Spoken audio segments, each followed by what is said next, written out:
BJP के अंदर 60 से ज्यादा विधायक अभी नाराज है। और मुझे लगता है कि भजनलाल की सरकार कहीं गिर नहीं जाए बीच में, मुझे ऐसा लग रहा है कभी भी बड़ा मामला हो। नरेश मीणा को लेकर जब मैंने उनसे बात की किरोड़ीलाल मीणा से, तो कहते हैं फालतू बातें मत करो, वो तो फालतू इंसान है। नरेश के इन्होंने चांटा भी लगा दिया था। सुनो, नरेश आया था मेरे पास कि मैं लड़ूंगा, मैंने कहा बिल्कुल नहीं करना, हो गया, पिता समान है, कह दिया होगा तुम्हें, तुम दिल्ली में मैं अभी भी इंडिया अलायंस के अंदर हूँ, उन कांग्रेसी नेताओं के साथ खड़ा हूँ जिनके हाथ में छुरा है, कब मौका लगे मेरे वहां खड़े खड़े भी छुरा डाल दे, लेकिन मेरी मजबूरी। जोगाराम जैसे लोग जो सीएम के इर्द गिर्द रहते हैं और यही भजनलाल जी को लेके डूबेंगे। जिस दिन भजनलाल जी डूबेंगे ना, उस दिन जोगाराम उनको धक्का देके भागता हो, सबसे पहले मीणों के लड़कों बिगाड़ रहे हैं। ये क्या बात हुई बताओ, कैसे बिगाड़ रहे हैं बताओ, उसे बिगाड़ने की परिभाषा बता दो पहले। एसआई भर्ती तो रद्द हुई, लेकिन कहीं ना कहीं राजनीतिक महासंग्राम छेड़ गई। खैर, अभी हम आरएलपी सुप्रीमो हनुमान बेनीवाल साहब से बात कर लेते हैं और शुरुआत करते हैं एसआई भर्ती के लेकर जो भी इतना संघर्ष किया, 4 महीने कहें, 127 दिन कहें, गिनती ना गिनकर हम ये कहें कि लगातार आप संघर्ष कर रहे हैं, क्योंकि संघर्ष के मामले में तो गानों भी जो है वो भी आप पर बन गए कि 25 साल से आप सोए नहीं, संघर्ष के मामले में आप आगे हैं। पहले वो गाना 5 साल का था, 5 साल से नहीं, उससे पुराना था, तो अब उसको चेंज करके 25 साल पे लाए हैं, और 5 साल का ही चल रहा था पहले। देखिए, संघर्ष जो व्यक्ति करता है, ये खुद का जो आत्मबल कितना मजबूत है। हमारे पास भी सत्ता आसपास घूम रही है, सत्ता में एंट्री कर सकते हैं, लेकिन सत्ता में एंट्री करके भी हम वो लोग हासिल नहीं कर पाएंगे जो आज के हालात हैं।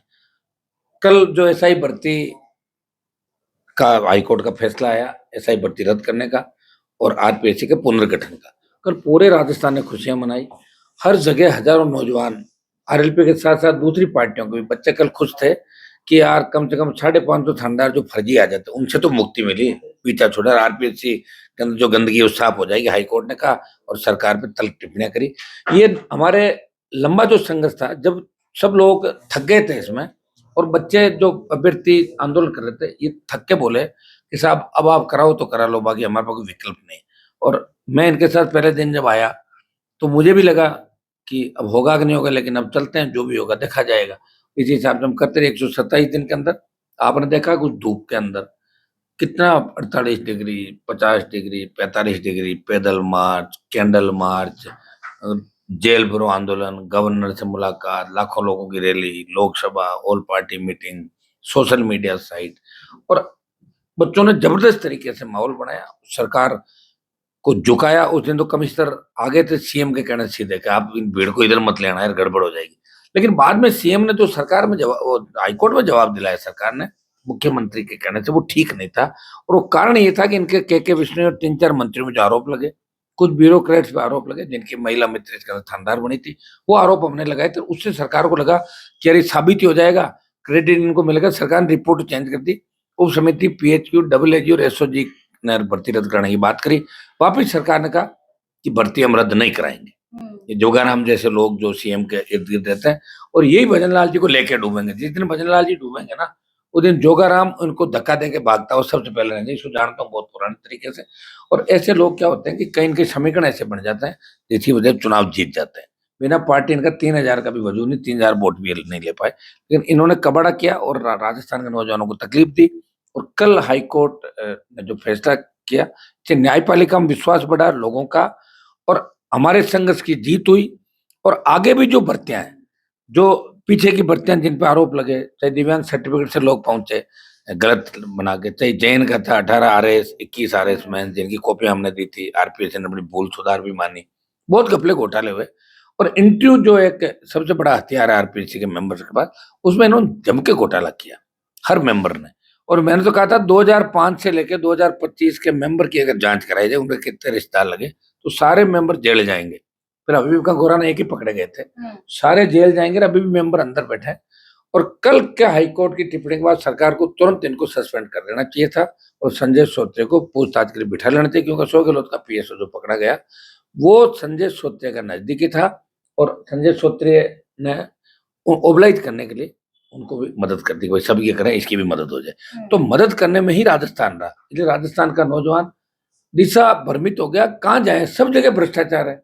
बीजेपी को वोट देते हैं, कांग्रेस के साथ हो जाती, कांग्रेस देती, बीजेपी के साथ मिला लेती है। रीट की जो हुई, कांग्रेस संगठन का नाम आया, उनके जो ट्रस्टी बने हुए हैं, जिससे उनके खाते चल रहे हैं, उनके मंत्रियों के नाम आए, उनके अध्यक्ष का नाम आया, और भजन लाल जी का ये कहना है कांग्रेस के लोग अंधेरे में मेरे से मिल जाते हैं। अरे उससे क्या फायदा?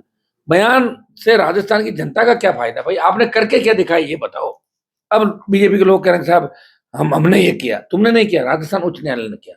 तुम्हारे में अगर कुछ होता तो तुम पहली कैबिनेट में भर्ती रद्द कर देते, क्योंकि मोदी का कमिटमेंट था, अमित शाह का कमिटमेंट था, जेपी नड्डा का कमिटमेंट था। तुमने उनके कमिटमेंट की भी इज्जत नहीं रखी, और अब तुम्हारी दिल्ली के अंदर इस बात को लेकर पैसी पड़ेगी कि तुमने क्यों बदनाम किया पार्टी को।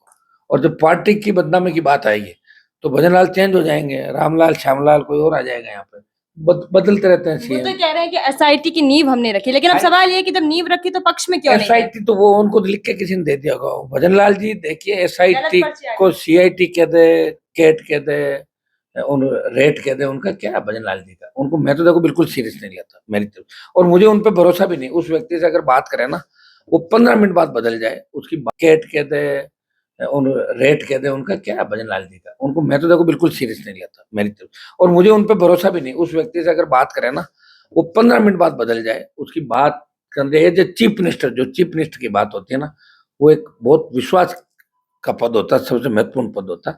इसलिए बीजेपी के अंदर 60 से ज्यादा विधायक अभी नाराज है, और मुझे लगता है कि भजनलाल की सरकार कहीं गिर नहीं जाए बीच में। मुझे ऐसा लग रहा है कभी भी बड़ा मामला हो सकता है राजस्थान।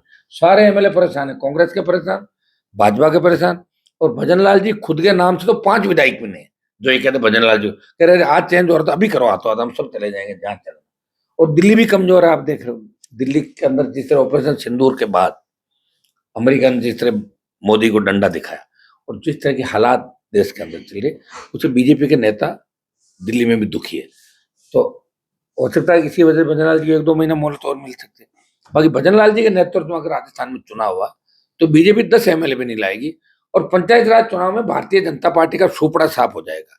और मैं तो आज कहता हूं कि अगर हम चुप बैठ जाएं कि हम नहीं लड़ेंगे, तो 41 के 41 जिला प्रमुख कांग्रेस पार्टी के जीतेंगे राजस्थान। अगर आरएलपी बंद हो जाए और बीएपी नहीं लड़े, 41 के 41 बीजेपी हार जाएगी। इस मुद्दे में एसआई भर्ती तो मुद्दा पीछे रह गया, लेकिन राजनीतिक महासंग्राम खूब देखने को मिला। उसके बाद उस हॉट टॉक की बात करें तो उसमें एक हॉट टॉक में उन्होंने ये भी कहा था कि आप 200 करोड़ रुपए मिले आपको। वो कौन से रुपए थे? 200 करोड़ कहाँ से आ गए? मेरे 200 का नहीं कहा दोनों।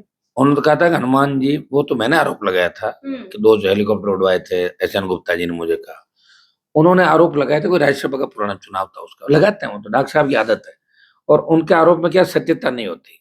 और कल बहुत मन में इनके गुस्सा था लंबे समय से बीजेपी के नेताओं के खिलाफ, और जो हमारी पॉपुलरिटी बढ़ रही राजस्थान के अंदर, उन्होंने थर्ड फ्रंट की बात करी। थर्ड फ्रंट बना नहीं उनसे, मैं लेके घूम रहा हूँ, बट उनको पता बढ़ेगा ये तो रुकेगा नहीं। तो फर्स्ट स्टेशन कैसे निकाला वो? और मीडिया का जो फोनो ले रहे थे, वो भी अपनी टीआरपी बढ़ाने के लिए उन्होंने हम दोनों को लड़ाया उसके ऊपर। और जैसा आदत है, उनकी भी आदत है, लेकिन मैंने डॉक्टर साहब के सम्मान पूर्वक मैंने कल बात करी। वो थोड़ा भाषा पे कंट्रोल नहीं रख पाए। डॉक्टर साहब की आदत है, गुस्सा आने के बाद वैसे ही करते हैं। और देखिए, मुझे लोग कहते हैं कि हनुमान जी तो चाहे जो कह देते हैं ये कह, कल का आप अगर ऑडियो सुनोगे तो आपको लगेगा कि मैंने संयमित तरीके से बात की, उनका जवाब संयमित तरीके से दिया। मेरे से उम्र में बड़े, साथ रहे हैं, लड़ी, और हमारा कोई मकसद एक दूसरे का दिल दुखाना नहीं। योग ऐसा बन गया, वो अपना काम कर रहे हैं, मैं मेरा कर रहा हूँ। हाँ, उन्होंने शुरुआत करी होगी, लेकिन अंतिम फाइनल तो हम ही जीते ना। जो फाइनल जीतता वही, कोई कहते मैं तो क्वार्टर फाइनल में गया, कोई कह रहे मैं तो एक्स्ट्रा खिलाड़ी गया। तो कौन पूछता है एक्स्ट्रा खिलाड़ी को? गोल्ड कौन लाया? लड़ाई तो हनुमान बेनीवाल की थी, सड़कों में हनुमान बेनीवाल, और राजस्थान उच्च न्यायालय में मामला। तो फिर 2 को ही जाएगा क्रेडिट, तीसरे को नहीं जाएगा। खैर, उन्होंने माफी मांग ली। नहीं, माफी ऐसा बड़े भाई अपने काहे की माफी मांग ली। चलते रहते राजनीति में आरोप प्रत्यारोप। मैं उनके काम आया, वो मेरे साथ थे, एक दूसरे के हम पूरक थे। योग की बात है, वो चले गए 18 के अंदर, अगर नहीं जाते 18 में किरोड़ीलाल मीणा, घनश्याम तिवाड़ी, हनुमान बेनीवाल मिलकर लड़ते तो 50-55 विधायक राजस्थान के अंदर आ जाते। लेकिन उन्होंने जाटों के लिए एक बड़ी बात की। उन्होंने कहा है कि हनुमान बेनीवाल जी हैं, वो जाटों के लड़कों को बिगाड़ रहे हैं। अब मैं उनके लिए कह रहा हूँ मीणा के लड़कों को बिगाड़ रहे हैं, ये क्या बात हुई बताओ? कैसे बिगाड़ रहे हैं बताओ? उसे बिगाड़ने की परिभाषा बता दो पहले। मैं खुद कोई नशा नहीं करता, चाय के अलावा कुछ पीता नहीं। लोग तो पता नहीं क्या क्या करते हैं, आपको पता नहीं कैसे 7 स्टार पार्टियां करते हैं, दिन में कुर्ते पजामा पहन के तैयार होकर आ जाते हैं, रात रात शराब पीते हैं, बजरी का काम करते हैं, टोलों का काम करते हैं, दारू का करते हैं, डोडा पोस्ट का करते हैं। कई विधायक, सांसद, मंत्री है, मैं जानता हूँ सरकारों में। हम तो कुछ भी नहीं करते साहब, कैसे बिगाड़ रहे हैं। हाँ ये सही कि इनको सही ट्रैक पे ले जा रहा हूँ। ये जो भाषा बोल रहे हैं जाटों के लड़कों को बिगाड़ रहे हैं, मुझे इससे ही तकलीफ है कि जाट समाज के कुछ नेता किरोड़ी लाल जी के आसपास जाते हैं आजकल, वो ऐसी बातें उनको करते हैं। अब वो इसलिए करते हैं, उनको लगता है भाई किरोड़ी लाल जी हनुमान जी के काम करते हैं, मानते हैं, जबकि डॉक्टर साहब ने तो इस सरकार में आने के बाद तो मेरा नुकसान किया। 5 करोड़ रुपए का एमएलए लेड था, उनको पूछ लेना कि आप ये बताओ ग्रामीण विकास मंत्री आप थे, हनुमान बेनीवाल 23 में विधायक बना, 5 करोड़ रुपए मैंने रिकमेंड करके भेजे, आपने क्यों रोका? आपके हाथ में काम था, आप उनका रोक ले, दोसा वाले का, देवली उनियारे का रोक, मेरा क्यों रोका भाई? मेरे हाथ में कोई चीज हो, डॉक्टर साहब का नाम आ जाए, तुरंत कर देता हूँ, डॉक्टर साहब का ये लो। ये एक दूसरे का आपस में सम्मान होता है। आज मेरी उनसे ये नाराजगी थी, कल उन्होंने थोड़ा भाषा में नियंत्रण खो दिया था, वो बाकी रात गई बात गई और हुआ गया, इतना इससे ही पहले ऐसे कभी कोई बात हुई थी? हमारे कभी ऐसा नहीं हुआ, सुनो। और मैं कई बार ये कहता था मुझे छोड़ के चले गए, अब वो कह रहे हैं मुझे छोड़ के चले गए। उनको छोड़ के तो मैं कब गया? उनकी कौन सी पार्टी थी मैं छोड़ के गया? वो बीजेपी में गए, बीजेपी से वो आए थे, बीजेपी से मैं निकला था, और घनश्याम तिवाड़ी बीजेपी से निकले थे, घनश्याम जी बीजेपी में राज्यसभा में चले गए, वो बीजेपी में मंत्री बन गए, और मैं मेरी पार्टी बना के लड़ रहा हूँ। ये तो सीधी सी बात है। ऐसे तो कोई कह रहे कि इसका नाम राजस्थानी नहीं है तो आरोप मान लोगे क्या? ये इंडिया नहीं है, मोदी प्रधानमंत्री नहीं है, अमित शाह गृह मंत्री नहीं है। मेरे को सपना आ गया था रात को साहब, ये क्या बातें हुई?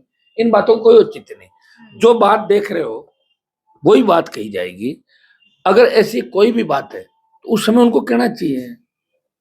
हम तो देखो जिसके खिलाफ रहते हैं मजबूत है। यहाँ कांग्रेस बीजेपी के मैं पक्ष में नहीं हूँ, लेकिन दिल्ली में मैं अभी भी इंडिया अलायंस के अंदर हूँ, उन कांग्रेसी नेताओं के साथ खड़ा हूँ जिनके हाथ में छुरा है।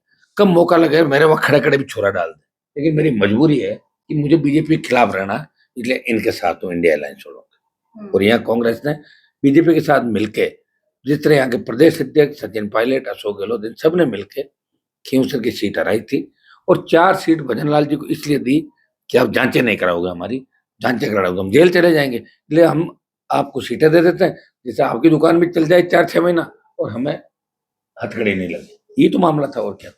ये गालमेल हुआ राजस्थान का। नरेश मीणा को लेकर जब मैंने उनसे बात की किरोड़ीलाल मीणा से, तो कहते हैं फालतू बातें मत करो, वो तो फालतू इंसान है। नरेश के इन्होंने चांटा भी लगा दिया था। सुनो, नरेश आया था मेरे पास कि मैं लड़ूंगा, मैंने कहा बिल्कुल नहीं करना, हो गया पिता समान है, कह दिया होगा तुम्हें, तुम छोटे हो।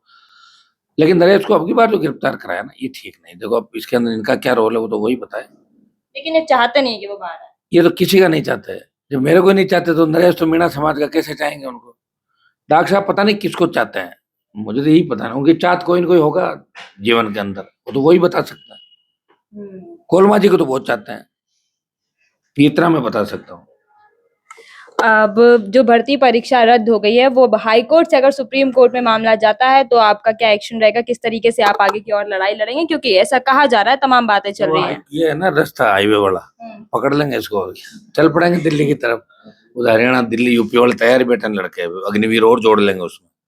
चिंता नहीं करें, जीत अंतिम जीत वही रहेगी, चाहे कुछ भी करना पड़े, हम लड़ेंगे। और दूसरी जो भर्तियां फर्जी है उनके खिलाफ भी लड़ेंगे, डेरा जंतर मंतर डालना पड़े वहां भी डालेंगे।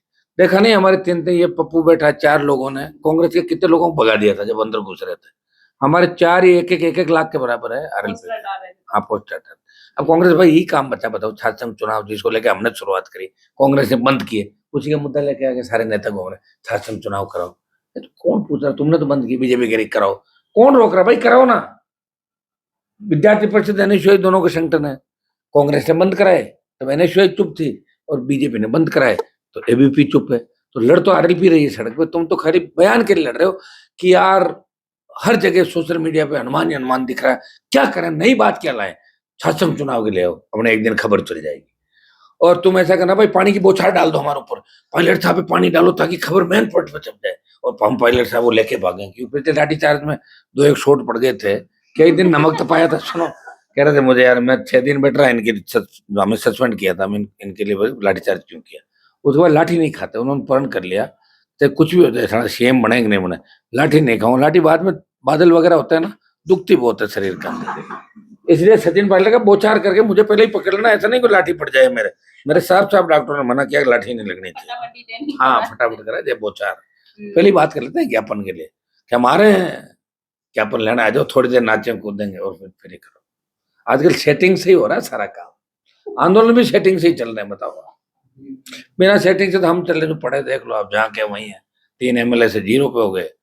हमसे तो बीएपी पार्टी ठीक है, 4 एमएलए, 1 एमपी, यहाँ 3 से 0 और 1 एमपी बचा। अब आरएलपी में क्या कुछ नया होने वाला है? आपने अब बोला कोई संगठन नया- की घोषणा करेंगे। अब संगठन की घोषणा करके और तुरंत बच्चों को भेज देंगे, सब जगह तैयार है, वोट डाल देंगे और खूब सीटें आ जाएगी आरएलपी। रेडी बैठे सारे। इस बार हमारी जो नौजवानों को लगा कि एक व्यक्ति हमारे लिए 20 साल से खराब हो रहा, 25 साल से, हम उसको अकेला नहीं छोड़ेंगे, अब उसको हम ताकत देंगे। सबको परखा, एक बार हम हनुमान बेनीवाल आरएलपी को परखेंगे। ये राजस्थान के अंदर माहौल बना है और इसमें तमाम जातियों के लोग साथ हैं। डॉक्टर साहब के समाज के भी बहुत से बड़े नेता मेरे कांटेक्ट में। क्या पता डॉक्टर साहब भी बीजेपी छोड़ दे, पता थोड़ा लगता है इनका मूड का। जिस तरह मेरे से ही लड़ लिए वो, कल को भजन लाल मोदी को ऐसे कहते फोन पे, फिर ठीक है निकल जाएंगे तो फिर इधर ले आएंगे उनको। हम तो तैयार ही बैठे हैं, आओ डॉक्टर साहब आओ, आपका पुराना घर है। रात गई बात गए, वो भूल जाएंगे। वो तो हो ही गए, वो तो भूल ही गए और क्या। ठीक है।